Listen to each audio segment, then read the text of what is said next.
Okay. All right. Up and running. This one controls the laptop, that controls that. So if you see me clicking this and not this one, let me know that that has not changed. Okay? You see how hard this is going to be for my brain? All right. So we talked about doing observations and all of those ethics of observations. What were some, oh, no, I forgot about this. Because you guys just start writing down. What are some of the ethics of observation that we talked about last week? So long ago. What did we talk about last week? Using your five senses. Using your five senses to gather information, right? What else? Labeling, right? So we'll start one. Labeling versus describing, right? And which one do we want to do? Describe. Good, describe. All right, what else? What? The parking lot, perfect. What is the parking lot? Is that objective information or subjective information? Subjective information. I think I need a gold star for you guys remembering this. This is some great teaching. What else? Oh, don't make me take my gold star off. The interpretive and factual. So interpretive and factual, that's the same type of terms for subjective and objective, right? Interpretive, is that objective or subjective? Subjective, right? So interpretive is subjective, right? Because you're trying to guess. This is probably what's happening, but it's subject to yourself, right? Factual is what? Objective, right? It's the object that you see. Good. What else? There's a couple of other things.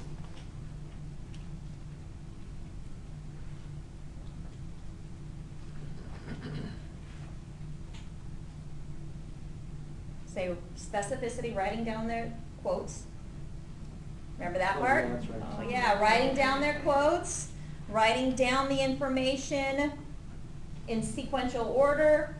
Is all coming back to you? All right, I'll put you out of your misery. So when we're doing anecdotal recordings, we're making sure we're taking all of that we learned last week, all of those ethics of observation, and applying them to how we choose to document, okay? So an anecdotal record is a brief narrative of one moment in time, okay? What we're going to end today with is you guys will get to go back over those anecdotal records, or what you thought was anecdotal records, and critique them after everything that you learned. My thing is possessed. So in your narrative recording of one moment in time, you're going to be recording the when, the where, the who, the what happened, and the result. It's just one moment. So one of the things many of you were tempted to do, I would say over 90% when you did your anecdotal record, was you wrote about a 30, 40, 50 minute time span, okay? And within that elongated time span, you had multiple events that occurred. What separates an anecdotal record from the other types of documentation is it's one moment in time. And you're going to hear me say that again and again and again, because that is what defines an anecdotal record. It's a quick snapshot in time. Most often, they're not going to be longer than 5 minutes. Some will go closer to 10, but that really is getting closer to a running record, which we'll talk about later. You're making sure and record the direct quotes that you see in there. Again, that's one of the ethics of documentation that we talked about. The inferences and the conclusions, all of that parking lot stuff needs to be kept separate. And we're going to take a look at how to do that on the next slide in just a second. So what are the types of information that you're going to choose to record? And that's where those five senses come in. Okay? What do you see? What is the overall appearance of the child? What are the activities? What is the safety of the child? Those types of things you see. What do you hear? What is the language the child is using? What is the emotions that are coming through in their voice? What do you hear as far as health? What would that have to do with hearing? Why would health be in hearing? It's one of the senses, but how can I tell somebody's health? If somebody's wheezing, that means they might have asthma. Wheezing, coughing, sneezing, sniffling. We can tell a lot on someone's physical health by just listening to them, right? And so that's help. They're yelling. Yeah. Like, oh, my sister. Yeah, or groaning or moaning, whatever they might be doing. Touch. If you have your hand on a child's arm and that arm is tense, if the muscle tone is tense, that's an objective observation and it should be in your notes. That's telling you about the physical state of the child, okay? Illness, stress, are they sweating? Are they agitated? Are they fidgety? Those types of things are telling you about the physical state of the child. Smell, what is their hygiene? What is the home odors that are coming in on them? All those types of things should be recorded, especially if you're doing documentation because you're concerned about the safety of the child at home. Okay? Those types of concerns need to be documented. Tasting, you're probably not going to be tasting the child. I don't recommend licking them. That's usually frowned upon in most societies. American culture for sure. The sixth sense. Don't forget about the emotional radar that you have. Those are things, yes, that belong in your parking lot, but yes, they should be recorded. So we're going to talk about where to record that in a second. And that's one of the reasons why I said last week, allow yourself to feel those emotions and move them to the side and understand what's the difference between what I actually see and what I'm feeling. Because we do need to record those emotional responses. A lot of times when we're a teacher for a long time, if a child seems off, you're probably right that something's going on. So we don't want to negate those feelings, but we want to have the right place to record those. Okay? So this is what a typical anecdotal record will look like. What I usually do, and I'll turn the lights on so you can see, what I usually do is I take a piece of paper, whatever that I'm using, and somehow create a separation, whether it be horizontally or whether it be vertically. I really like horizontally because right here, I can have all of those subjective comments, all of those things that aren't the actual observation, but are important to what's going on. Those are where you put, he seems a little bit off when he's saying that. There's something that's not right about his tone of voice. I'm a little bit concerned about this. All of those things should be recorded, but they need to be recorded separate from your anecdotal observation. So as you read through this piece of paper, this anecdotal observation, what do you notice about the two columns? What's on the, as you're looking at the left-hand side? What types of details do you see in there? Just factual stuff on the left, Mm-hmm. and then what they do on the right. Mm-hmm. So you have comments, helper attitude. That's subjective, right? That's your interpretation. Talk to speech therapist for an update. Those are things that belong in your parking lot. That's not specifically what happened. That's not the objective observation. That's something you're feeling. That's something you're thinking. Curriculum ideas, social plan. You see how all of those are kept separate from your actual observation. So let's read through the observation. ABC Center's 3-year-old class, 10:30, and the context. SH&D and teacher. Okay? So what you have separate is how old the children are, where they are, and the context of the observation. Okay? I think 99% of you did not separate the context from the actual observation. Okay? So that's the first thing you always want to do, is make sure you separate the context, which is that top part, from what's happening. In Cubby's dressing for outdoor play, SH bends over with eyes closed to D's coat zipper. She puts the Z parts together, but when she tries to pull it up, it slips out. She grits her teeth, stomps her foot, looks up at T. I can't did it. T bends down and says to D, D, you put this part in and hold it. So SH can put this little part in the slot. She does. D says, thanks, Sharita. You're my buddy, right? Sharita, right, baby. How quick was that interaction, probably? Yeah, a minute or two. That's how quick an anecdotal observation is.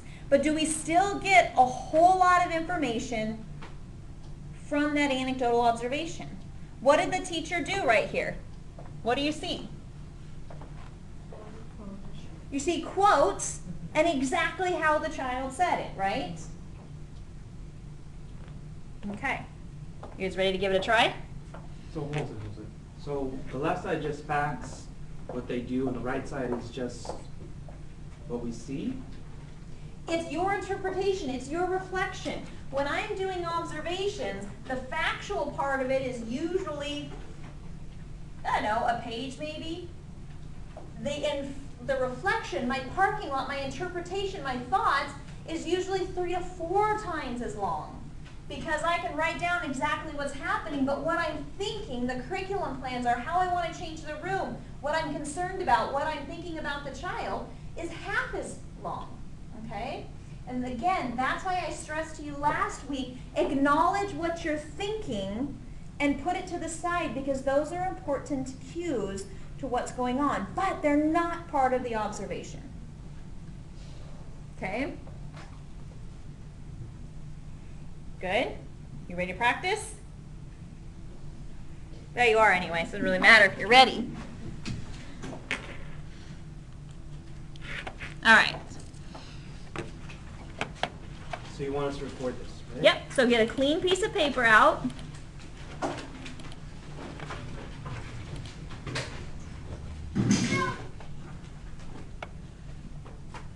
Ready?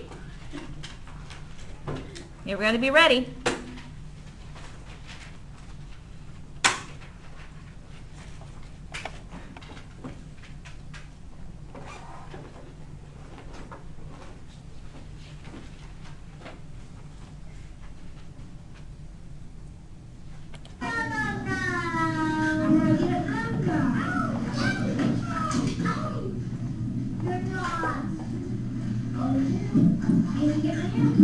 Did you already see your papers?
So how'd you do?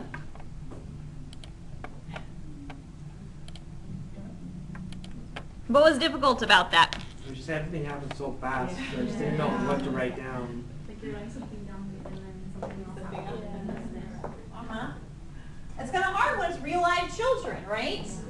They're not stagnant and stopping and they just keep doing things, right?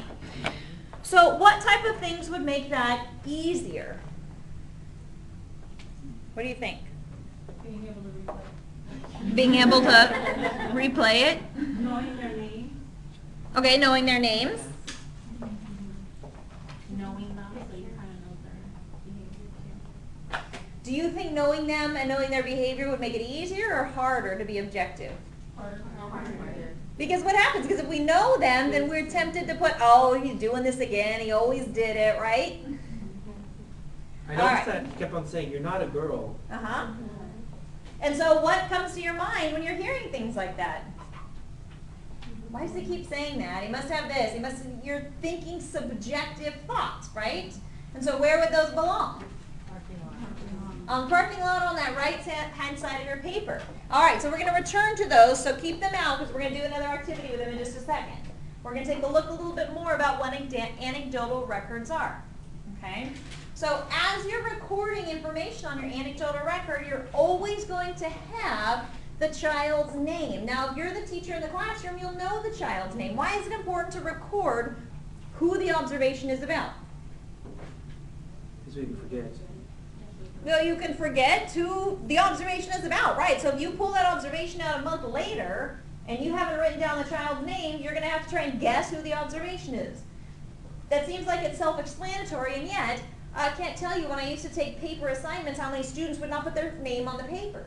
So always make sure you have the name of the child on your observation. Now, if it's for this class, you can create a pseudonym. So you can make up a name for a child that you're observing. I don't care. It doesn't have to be their real name. Okay? As long as there is a name so that I know, you know, to put a child's name on the observation. Date and time of the observation. Why is that important? Why is it important to put the date and the time of the observation? Because how they act in the morning will be different than how they act. Yeah. If you have an observation that you've documented and you're trying to figure out the cause of a behavior, an 11:30 observation is going to look much different than a 9 o'clock observation if a child reacts to being hungry, to low blood sugar, whatever it might be. Name of observer. Why do you think it would be important to put the name of the person doing the observation? So you go back and ask them questions. Yeah. If you have multiple teachers in the classroom and what you do with your observations is filing them in, if you pull out the child's file and you're the one doing a DRDP, if you pull out an observation and you have questions about it, then although we know our memories aren't great, if you have the name of the observer, handing them the observation, say, I have questions about this, might trigger some additional information that was not put in there, okay? But if you have 3 teachers or 4 teachers in a room and all put their observations into that one child's folder, you're not going to be able to know who did that observation, okay? So always put the name of the observer. And the context and the setting. So what is the context and the setting? Why do you think that's important? What do you mean by context? So what does it mean by context? What's happening, okay? What is an anecdotal record? Are you recording everything that's gone on for 30 minutes? No, right? It's one snapshot in time. So if you're doing an observation and the context is, it's dinner time at my grandma's house, that's going to be additional information, but it's not part of your actual observation. So that's the context and the setting, okay? It's 6 p.m., dinner at my grandma's house, all of my relatives are here for a birthday party, okay? That's the setting and the context, where it's at and what's happening surrounding this observation. So, I'm sorry, this is right there. This is what your anecdotal assignment will be graded on. So we have to have all this. Correct. So when you do anecdotal observation number 2 and number 3, this is all the information that I'm expecting to have in them. And what does number 2 do? Next week. Not this coming Wednesday, but the Wednesday after it. Okay. Okay, so 24th? I think. Because this So we week. need to, some appointment observe a child. Yeah, but it can be anywhere. You can observe a child at the park, you can observe a child at the grocery store. Remember, it's one small snippet in time. You have to make sure you're not creepy about it if you're at this park or at the grocery February store. 24th? Huh? February February. 24th. That's when they're due. You're describing the child's actions. You're not using judgmental language, so you're not labeling. All of those things that we talked about, those should be present in your anecdotal observation. Direct quotes whenever possible.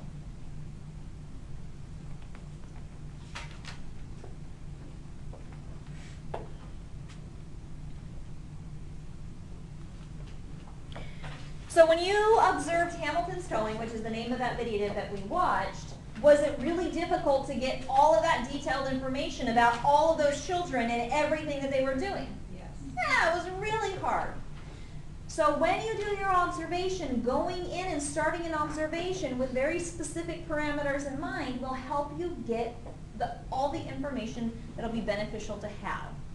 Choose a child. Say, I need to have information about Tommy today. I'm looking through his folder and I have like 2 anecdotal observations. So today I'm going to do an anecdotal observation on Tommy.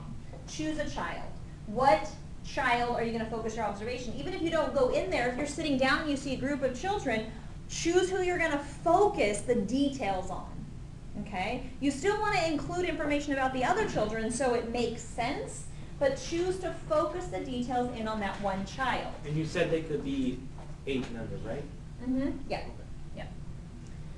Choose to talk about their description, the physical appearance, their expression, their agility, so how they move around in the environment, their tempo, are they fast, are they quick, how are they moving around, their basic mood, their problem solving, all of those types of things. You want to include information in your anecdotal observation, because when we go and do an assessment for that child, are we going to need information on all of that, all those concepts, all those elements? Yeah. Attendance and arrival. Choose to focus your observations on, I'm going to focus on this one child, I'm going to focus on how they arrive, how they leave. The relationships of the teachers, how do they interact? I'm going to focus my observations on this one child, on their relationship with other children, on their relationship with the teacher, how they respond to the materials, how they go about their routines. Just like you choose to focus a class list log on one element, you can also choose to focus your anecdotal records on one element. For the anecdotal record 1 that you did, what was the focus of the observation? It was on what? Arrival, snack time. The anecdotal observation, self-help skills, right? So I told you this is what your anecdotal observation 1 should be focused on, self-help skills. So that narrowed it down to this is what I'm going to choose to observe. You still had a wide range of things to observe, but it should have been focused on self-help skills. If you're focusing, or if your anecdotal observation is on peer interaction, talk about one element of that peer interaction. How did they affect one another? How did they move with one another? Whatever it might be, going to those foundations that we took a look at 2 weeks ago and looking at that language can really help to give you clues. These are the types of concepts that I need to know when I'm watching children, when I'm observing children. So we should write down what they look like and what expressions they have and their agility. That's all part of your observation.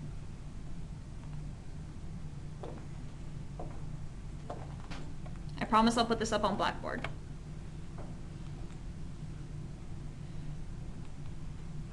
Okay. As you're doing your anecdotal observation, you also want to record events in the order that they occurred. Remember, that's going to help you to address any challenging behaviors. You want to make sure to have the antecedent, so what happened before the behavior, and then the consequence. Okay? Have the entire snapshot, the entire incident. If you're observing a group of children, are you going to be able to write down every single word the group of children says? No, it's not possible. They talk really fast, right?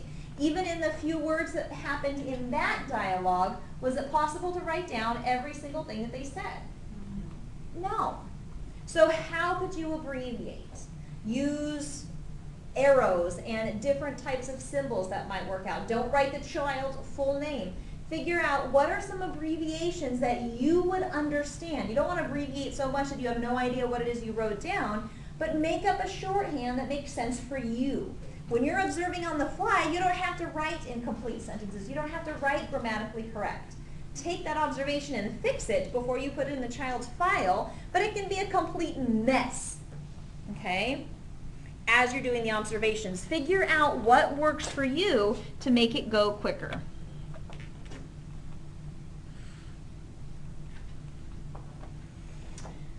Collect regular information on a child. So often teachers will tend to do their observation in one certain context. A lot of times it's during group work where the children are engaged in different centers or activities and a child has opportunity to move around the classroom. But that's only giving you information in one specific context. Outdoor play is where I see teachers doing the least amount of observations, especially because you have a large yard and there's numerous safety hazards. So teachers have a much harder time taking time to do that observation, okay? So we see it lack there. Mealtime, that's another time where teachers are constantly busy working with the children so they don't think to do observations.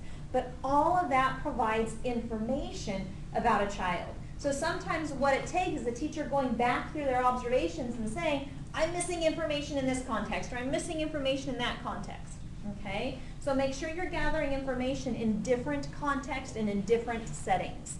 Schedule a time for observations. Say, Monday I'm going to observe at 10, Tuesday I'm going to observe at 11, Wednesday I'm going to observe at 1. Whatever it might be, set aside some specific time. Don't schedule observations on high-stress days. If you schedule an observation when you're going on a field trip to the farm, are you going to get very different behavior than you would get in a classroom? Yeah, they go crazy on field trips. That's why I never do them with my own children, because they're insane, all those kids. So don't choose high-stress days. Even if you have someone coming in to visit, you can choose different observation concepts at that moment, but realize children are going to act very different on days that have special events, special people, anything that's going to happen. So make sure you note that. If you choose to do an observation on high stress days, make sure you put that in your observation. That this is a different day, something big occurred on this day, okay? Even if it's like the day after Halloween, is that going to affect your observations? Yes, because most of the children have been out late. Most of the children have eaten an enormous amount of candy or done crazy things, and they're just insane, okay? So make sure you note if something big happened the day before, okay, on your observations. All right, so another something you can do is pick a subject to observe every week. So say, this week I'm going to observe science. I'm just going to sit in the science center and do all of my observations there. Or math. I'm just going to make sure and focus on every time I'm observing, I'm going to focus in on math concepts that I might see. Or sensory activities. Or gross motor activities. Or language activities. It doesn't necessarily mean that you have to sit in that center, but it means that you've gone through the foundations and understand these are the different concepts that are exhibited in this developmental domain. So if I'm observing them outside, and I've chosen math for that week, I'm going to figure out how does math apply to what I'm observing outside. Okay? You see how much information you can gather by focusing in on that way? Need my sensory.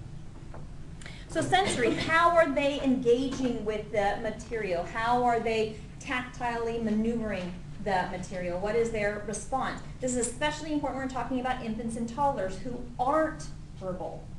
Okay? How are they engaging with their senses? If you have Play-Doh and they're sitting there squishing it and then smelling it, that would be something for sensory. If they say, look, I see a bird, that's sensory. Okay?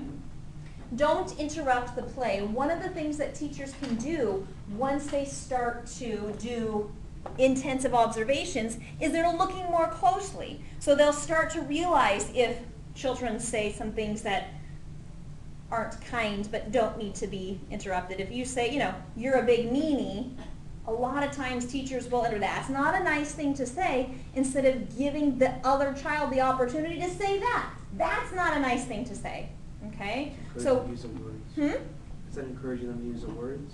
Yes, but wait, okay? We're so quick to jump into an interaction, especially if we're intensely observing them, that we don't give the interaction opportunity to play out. Always keep children safe, both emotionally and physically, but allow the interaction to play out when So, you can. The next anecdotal record, are we going to choose what, do we have to do the self-help skill again, or? Mm-mm, no, I'll tell you next week what it's going to be. I think it's social and emotional, but I'll post it up so you guys can start doing it before if you want. But yeah, no, it's a different developmental domain. And be aware of how you react to something. Again, if you're intensely observing something, then you're going to react in certain ways. Okay? So make sure and monitor your reaction. And then maintain confidentiality. Okay? So make sure you're not telling others things that you observe. Okay? All right. So what we're going to do, let me pause this.